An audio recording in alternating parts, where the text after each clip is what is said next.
Hello दोस्तों, आपका स्वागत है स्किल्स 0 चैनल पर। मैं भय गुप्ता आपका स्वागत करता हूं और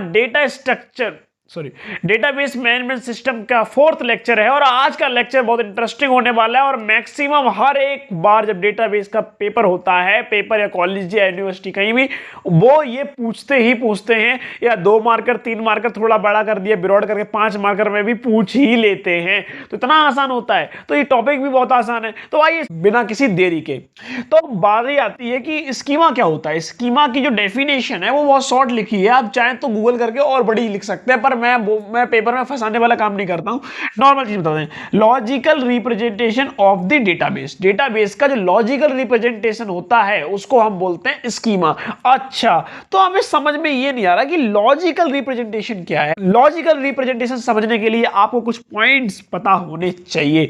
जैसे कि पहला होता है ऑर्गेनाइज्ड। कैसे डेटा को ऑर्गेनाइज कर रहे हैं, किस फॉर्म में ऑर्गेनाइज किया गया है, कैसे डेटा रखा हुआ है, इसे एक होता है ऑर्गेनाइज्ड। दूसरा होता है रिलेशन। वो डेटा कैसे कनेक्टेड है, किस फॉर्म में रिलेशन है। जैसे आपने रिलेशन मैंने आपको पहले पढ़ा चुका हूं, क्या होता है रिलेशन। डेटाबेस के अंदर जो रिलेशन होता है वो रिप्रेजेंट करता है टेबल के फॉर्म में, किस फॉर्म में हमारा है। जैसे कि लॉजिकल होता है, एक और फॉर्म होता है, उसे बोलते हैं फिजिकल रिप्रेजेंटेशन। फिजिकल रिप्रेजेंटेशन में भी हम अलग पढ़ते हैं, पर आज जो हम बात करने जा रहे हैं वो स्कीमा के अंदर हमें लॉजिकल रिप्रेजेंटेशन आना चाहिए। तो इसके अंदर हमें रिलेशन पता होना चाहिए, दोनों बीच में रिलेशन क्या है। हम जैसे कॉलेज है, स्टूडेंट के बीच में क्या रिलेशन बन रहा है। रिलेशन ये नहीं कि वो कॉलेज है वो स्टूडेंट है, उसके बीच में क्या क्या कॉमन चीज है, कैसे हम उसे रिलेट कर सकते हैं, कैसे इंटरकनेक्शन बनाया जाए, कैसे प्राइमरी की कैसे ये किया जाए, वो होता है। कंस्ट्रेंट सारे इसी के अंदर कवर किए जाते हैं। एंटिटीज की बात नहीं की तो हो ही नहीं सकता, और बहुत इंपॉर्टेंट होती है एंटिटी। और आपने मैक्सिमम टाइम पे स्टूडेंट एंटिटी जरूर देखा होगा, या स्टूडेंट या फिर एम्प्लॉय।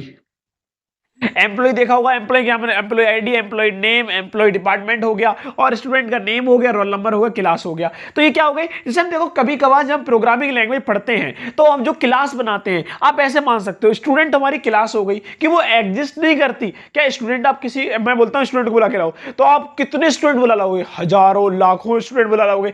अब मैं एक स्टूडेंट एक्स का नाम बोलूं तो आप एक स्टूडेंट बुलाओगे ना, तो वही बात हो गई। जो जिसकी मतलब फिजिकल चीज अपीयरेंस ही नहीं करती उससे बोल दिया स्टूडेंट। और जो इसके अंदर की जो ऑब्जेक्ट्स होते हैं, जो प्रोग्रामिंग लैंग्वेज में पढ़ते थे, नेम हो गया, रोल नंबर हो गया, इसी को हम बोलते हैं एट्रीब्यूट्स। एंटिटीज जो होती हैं, ये हो गया डेटाबेस डिजाइनर। तो डेटाबेस को कैसे डिजाइन किया जा रहा है, तो ये चीजें हमें पता चलती है किसके अंदर, लॉजिकल रिप्रेजेंटेशन के अंदर। अच्छा, तो यहां तक हमें चीज क्लियर हुई कि लॉजिकल रिप्रेजेंटेशन का मतलब क्या है। अब बारी आती है लॉजिकल रिप्रेजेंटेशन ऑफ डेटाबेस। तो डेटाबेस के अंदर हम लॉजिकल रिप्रेजेंटेशन जो करते हैं, और किसकी हेल्प से हम इसे ड्रॉप कर सकते हैं, ऑल्टर कर सकते हैं, डिलीट कर सकते हैं, अपडेट कर सकते हैं, उसके लिए हम पढ़ते हैं एसक्यूएल। एसक्यूएल के अंदर क्या करते हैं, जो हमारी जो कमांड होती है, जैसे कमांड का डीडीएल कमांड आपने सुनी होगी, डेटा डेफिनेशन लैंग्वेज, इसके बारे में आगे पढ़ने वाले हैं। आप सिर्फ थोड़ा सा मतलब समझ लीजिए, डीडीएल कमांड्स होती है या फिर लैंग्वेज बोल देते हैं। तो एसक्यूएल ड्रॉप हो गया, ऑल्टर हो गया, डिलीट हो गया, ही कर देते हैं। अब बारी आती है,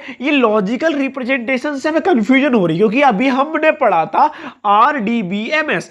आरडीबीएमएस जब हमने पढ़ा था तो इसके अंदर हमने पढ़ा था रिलेशन, और रिलेशन को हम टेबल बोलते हैं। अभी लॉजिक का मतलब क्या है, बेसिकली ये लॉजिक रिप्रेजेंटेशन ये शो कर रहा है जो आपने डेटाबेस के अंदर जो भी कुछ आपने किया है, या जिस तरीके से आपने डेटा को, जो बेसिकली डेटाबेस के अंदर जो डेटा है उसको कैसे आपने रिप्रेजेंट कर रहे हो, वो लॉजिकल टर्म में रिप्रेजेंट कर रहे हो, उसको एक्सेस कर रहा है, और किस फॉर्मेट में कर रहे हो, वो हो गई हमारी टेबल। तो इससे हमें समझ में आ गया कि हमारा जो स्कीमा क्या होता है। तो अब स्कीमा को नॉर्मल तरीके से आप कोई इंटरव्यू बायमा में पूछा जाए, एक तो आप ये एंटिटी वाला एग्जांपल दे सकते हो, और दूसरा बोल सकते हो logical representation of the database. तो ऐसे ही हमारा क्या होता है, डेटाबेस मैनेजमेंट सिस्टम के अंदर एंटिटीज हो गई, तो एंटिटी का एग्जांपल डायरेक्ट डेटाबेस से बोल सकते हो। तो यहां तक हमारा कवर होता है कि स्कीमा क्या होता है।